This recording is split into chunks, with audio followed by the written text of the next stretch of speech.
is quite bright. Good afternoon, everyone. I'm Hope from DBT Labs. I'm a partner engineer. Glad everyone is awake, making their way down from all the very fun events last night. So today we'll have Rob and Jay talking about preparing for the next wave, data apps. Been hearing a lot about this in the activation hall. And so they're both from Firebolt, and I'm just really excited to hear their talk. Kind of know the drill by now with questions and where they should go that's in the chat. So this will be Coalesce preparing for the next wave. You can put all your questions there, and they'll be able to see them afterwards. So thank you so much, and take it away. Sounds good. Thank you. Are we on? Yeah, cool. Good afternoon, folks. I'm Jay Rajendran. I'm a product manager at Firebolt. And this is Rob Harmon, the man in red. So the next time you see red, you're going to think Firebolt? Yeah. But anyway, so the subject of the talk is basically data apps, right? And if you ask about data apps, what you're going to get is a whole bunch of different answers. What we wanted to do was level set what data apps are, and that's the part that I'm going to be talking about. So I'm the abstract guy, and Rob's the practitioner. So Rob's going to follow after me, and he's going to get into how you can position yourselves, getting into a data app world. That's the subject of the talk itself, right? So getting started here, first of all, this is not new. It's basically an evolution of analytics itself. If you think about analytics, it's all about different types of workloads. You can think of it in terms of batch, reporting, ELT. You can think in terms of traditional BI, right? I think traditional BI is basically the last mile of analytics, if you think about it. But what's next? What's next is basically where we're going with customer-facing analytics. So the last mile just got longer. Now it's a little bit more demanding. That's what we're looking at in terms of data apps, right? So it's customer-facing analytics, how you deliver it, and that's what data apps is all about. And that's what we're going to talk about here. So what is important here is that, going back. So simply put, just data apps, if you think about it, it's an app that's powered by a data warehouse on the back end. Why a data warehouse? Because data warehouses are great from an enriched data standpoint. They are great in terms of a single source of truth, and that's what you build on. Okay? The question is, how do we deliver it? Okay? I have to go through large amounts of data to get exactly what your customer is looking for. That's really, really hard to do in a data warehouse. And doing it in a very, very fast, responsive manner is absolutely hard.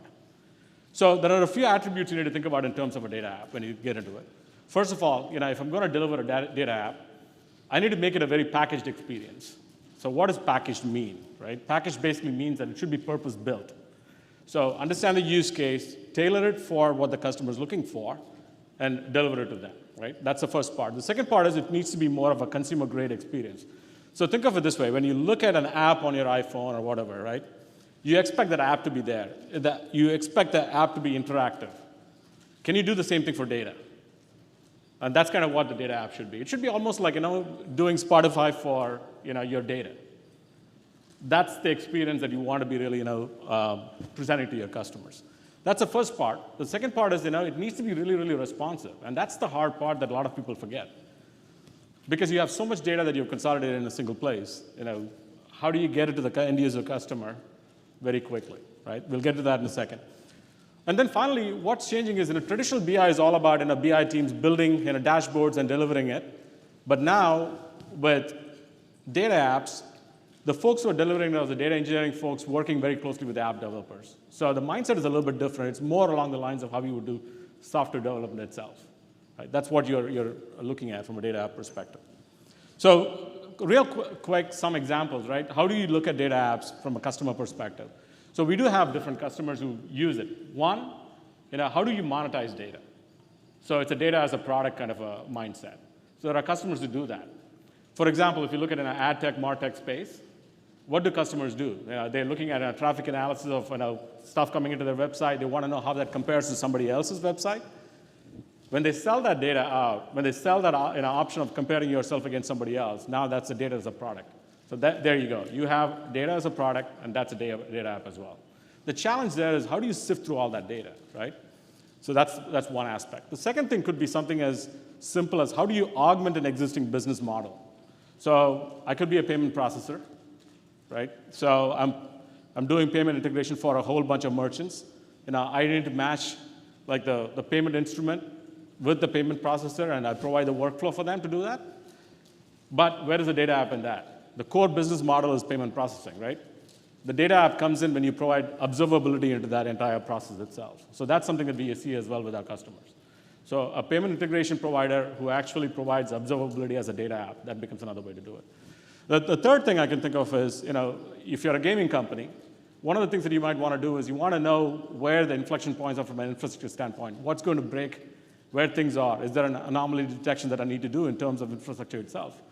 That is a data app that I could use internally, right? I don't want a router breaking at the edge, causing an outage for a whole bunch of players, right?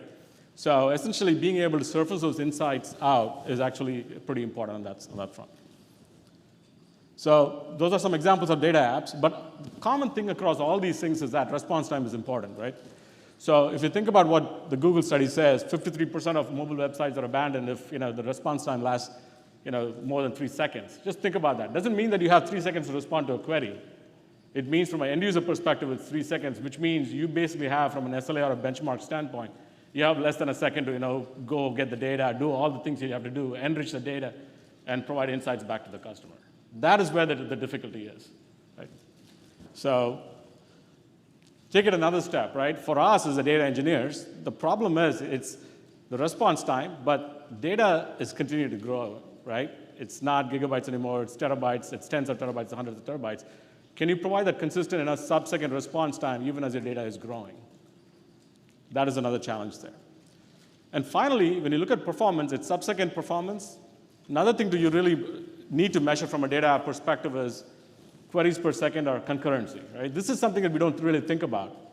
Because when you open the doors to end users in terms of usage on data, now you're doing a lot more than what you actually planned for. What if the number of users grows to 10x, 20x, 100x? What happens to your infrastructure? I'll tell you what happens in the current data warehouses of the world. You rely on auto scaling because your cluster can only do like 8 concurrent queries at a time. You think, so you can throw more infrastructure at it, you can spend more money at it, but where does that stop? So we really need to think about it in terms of how fast can I process data, how many users can I support, how does it scale from a data perspective? So these are some important things. So what do? Typically, as data app builders, we make compromises, right? And then we actually drag our customers along in terms of when we deliver this, they have to work with our compromise that we made. For example, we may just aggregate data. You can aggregate data into summary tables, common way of doing it, very, very common. But the problem is now you're adding additional workload in terms of more pipelines, a completely separate set of data that probably won't be fresh in the long run. So you're doing all those things as a separate thing as well, right? So these are compromises we do. Maybe you don't analyze 1 year's worth of data that you present to a customer. Maybe you do 2 weeks. Why does a customer have to live with that kind of a constraint? What if you can do 1 year worth of data and be able to give them fast dashboards as well? So these are some of the things that we actually run into from a data app perspective. So the point I'm trying to make here is that if you're building a data app experience for your customer, really be focused on what you're delivering from a use case standpoint. Build the foundations. The foundations start with the data warehouse, in my opinion.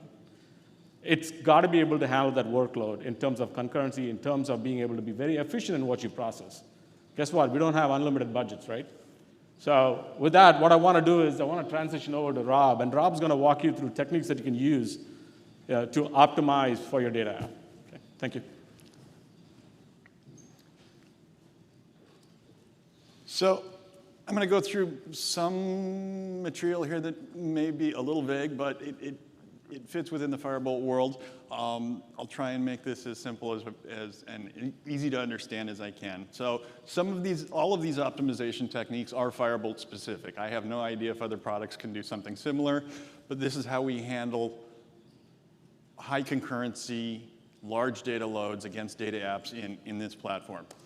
The first step is design, data warehouse design. In Firebolt, because we do have extreme performance, we don't rely on things like denormalization necessarily. We can do joins in real time. We can aggregate data in real time. So summary tables are not terribly often used in Firebolt. All of this is based on our unique indexing strategy. We can find data really, really, really fast.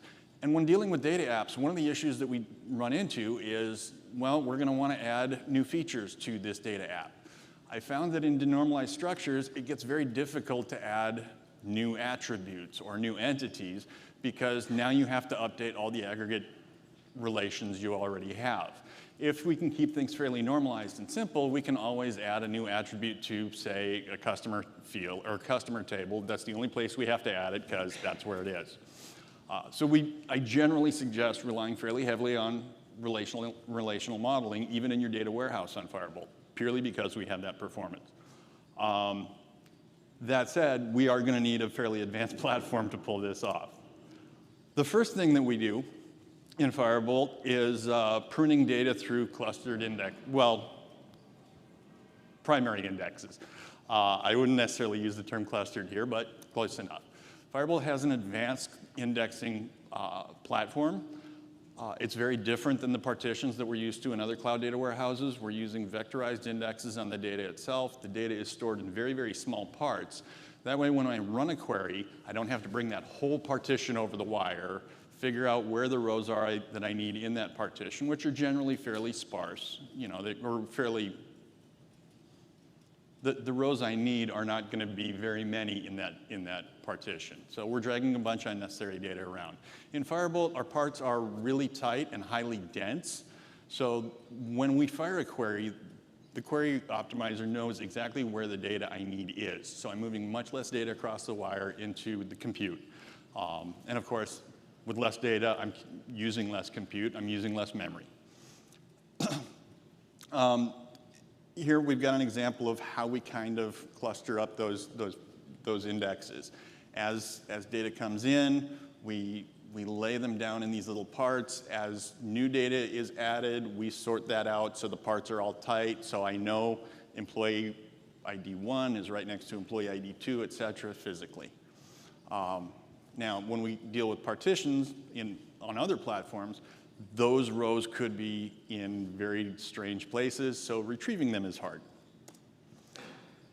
In Firebolt, this is really it to the syntax for indexing. You create a table, it's a standard ANSI create table statement. We just have an extra keyword at the end that says primary index and the fields you want to index. Obviously, we're going to want to index by things that are commonly used in predicates, oftentimes in joins as well, because a join is a predicate. Much of this is not new. All of this, the same basic strategies we used on relational databases like SQL Server, MySQL, et cetera, work beautifully here.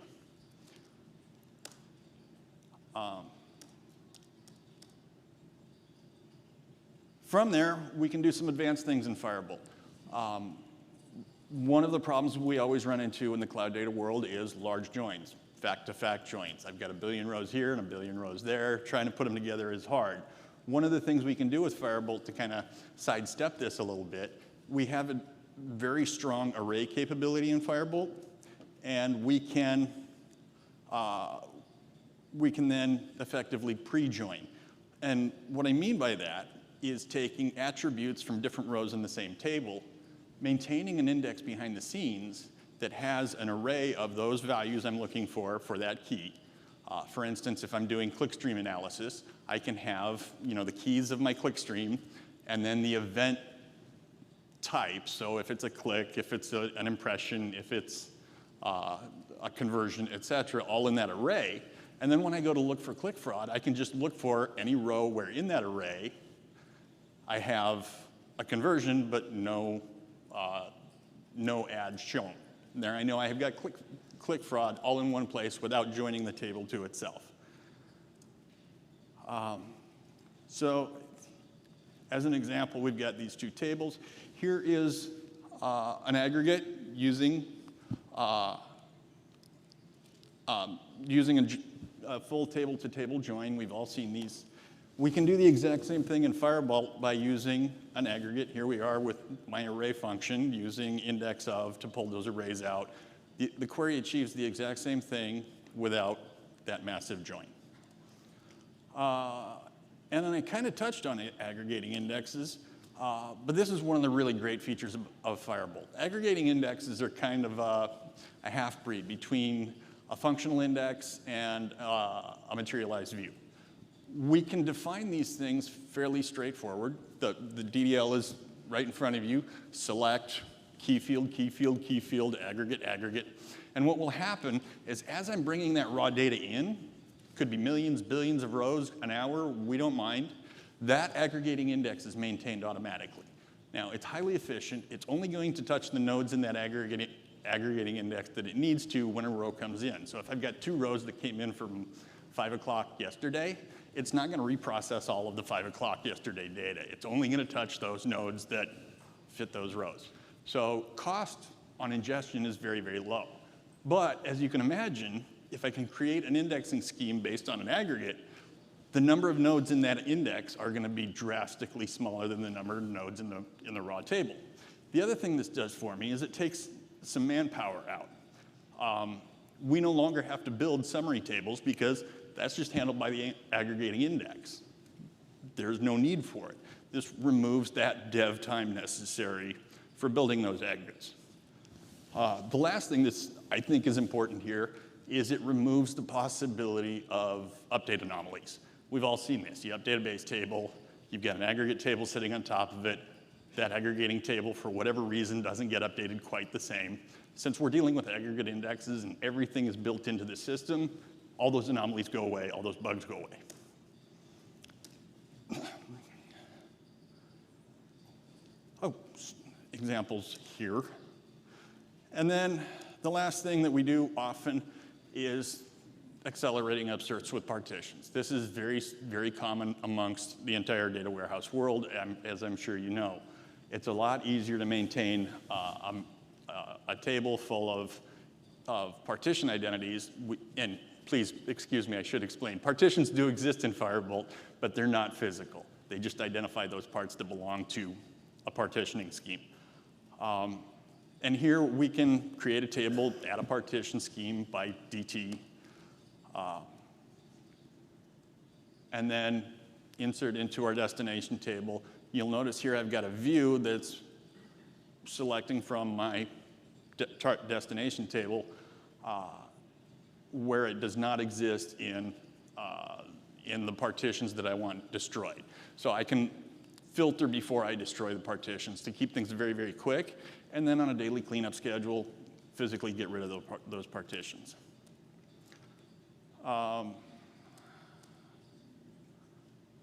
And then the last thing that we do get into in Firebolt, we have very strong support for JSON data.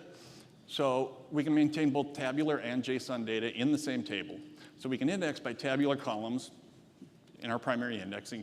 We can also then use JSON structures for table evolution. We've all seen it. We've got a table, we need a new field. Well, we can go through the whole process of altering a table or dropping and recreating the table to achieve that goal. It's oftentimes much easier to set that data in a JSON structure, let Firebolt ingest it as JSON, and then just extract it at query time. JSON structures in Firebolt are extremely fast, so we don't always have to bring things out into tabular mode. Here is the basic syntax for extracting from JSON. It's not really difficult. We have some JSON extract functions. You'll also notice down here, we have very advanced array handling capabilities using Lambda functions, believe it or not, built right into the system. So once you put Lambda functions and arrays together, and you stack that up with aggregating indexes, you can actually do some really amazing things with these 3 very, very small pieces. So we're back to kind of the beginning. It's built for developers and data engineers. It's built to performance scale, and it is a modern cloud native data architecture, so everything you expect, like decoupled storage and compute, et cetera, exists. We've got a basic overview here. Compute in Firebolt is infinitely configurable. There's no t-shirt sizing, no small, medium, and large. Any node type that's available in Amazon is available in Firebolt to use. All the pricing is direct, transparent in the interface, so you know what you're paying per hour. All the billing's hourly, and you can configure anywhere from 1 to 128 nodes per engine, so we can really tune this down to your exact workload. Oh, hey, off to demo time. So what I've got in front of us for a demo, this is a query that actually came to us by a customer. They're in the ad tech business.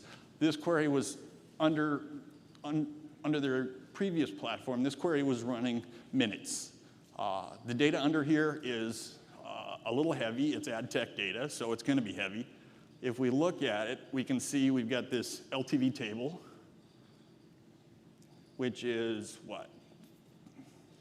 57 billion rows long, 31 terabytes in size. We've got two lookup tables here, 144,000 rows and 72,000 rows respectively. And this is really the base of this query. Now, if we go through this query, we can see it's very straightforward ANSI SQL.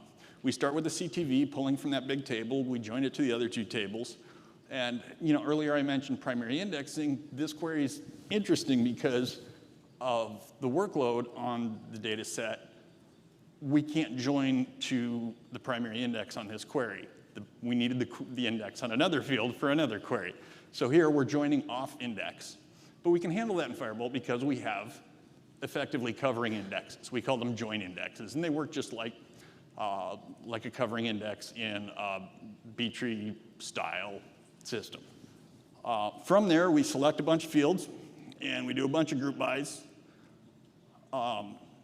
add some interesting predicates at the bottom, and because of the magic of Firebolt, we hit the go button. Now, it's busy sending it across the internet. Believe it or not, the query's already done. There we go. Let me try that one more time. There we are. So Firebolt doesn't cache, so the difference you saw between the two runs is not caching it, because we can't do that. But you can see the query comes back in 0.37 seconds. So we went from minutes to 0.37 seconds on this by using these indexing schemes, these aggregating schemes, and really leveraging what a cloud data warehouse, I believe, should be able to do. Now, the 0.37 seconds might look impressive. I believe the more impressive number is this number here, 3.2 gig. So out of that 30 some odd terabytes of data, I only needed to touch 3.2 gig to get to the answer I needed there. This is really what can drive the idea of data apps. The one other thing I would kind of touch on here is Firebolt is built to be built to have almost unlimited concurrency. We don't have mail slots. We don't have those limitations. And as you bring your query response time down, concurrency gets even easier. If I have, say, a 10 user or a 10 concurrent query limit, and my queries are running at 1 second, obviously I can only run 10 queries per second. If I can bring that down to 10 milliseconds, obviously I can go 10 times fast or 100 times faster. You get the idea. That's part of what makes Firebolt cool. The last thing I wanted to show you is just basic administration of the product. Firebolt, cloud data warehouse, data and compute are not connected, so our largest container is the database itself. It contains data. And you can see in this case, it's only 1.81 terabytes. That's because we did leverage that compression I mentioned earlier on that 30 terabyte table or set of tables to bring it down. We don't charge for storage. Amazon does, so we just pass it through a 1.8 tera. That's going to be $23 a month per tera, so $38 for a database this size. And then from there, we add compute. And you can, as I mentioned, you can add whatever compute you'd need. In this case, I've got an ingestion engine, and then a number of analytics engines. The ingestion engine is used for bringing data in. In this case, it's an hourly ingestion cycle, so I went a little big on the ingestion engine. So $20 an hour for ingestion. It was bigger than what the customer needed, but since I go with a big engine, the ingestion just happens that much faster at the beginning of the hour. Since we're in the cloud and compute, time is relative to money, so if I can do it in 30 minutes on a $10 engine or 15 minutes on a $20 engine, may as well do the larger engine. And then I can separate analytics engines based on their workload. Now, just because we're talking about data apps here doesn't mean that's all this data warehouse does. We're going to have an internal an analytics team that's also working on the same data because we put all our data in a data warehouse for that purpose, one version of the truth. We may have numerous internal teams working on this. Now, if I have customer-facing applications as well as internal applications, I don't want anything to upset that customer-facing system. So I can put them on their own engine to defend them against our internal users who may be writing inefficient queries. So we can break these down pretty easily that way. Now, each of these engines are, as I mentioned, highly configurable. We can pick any node type that S3 has. From there, you can see scaling is as easy as sliding the bar from 1 to 128. All of the pricing you can see here is completely transparent, so an engine configured that way is going to cost me $10 an hour. All of our billing is by minute, so if I keep an engine up for 15 minutes, it costs me a quarter of what you see here. And that's really my presentation for today. Thank you for your time.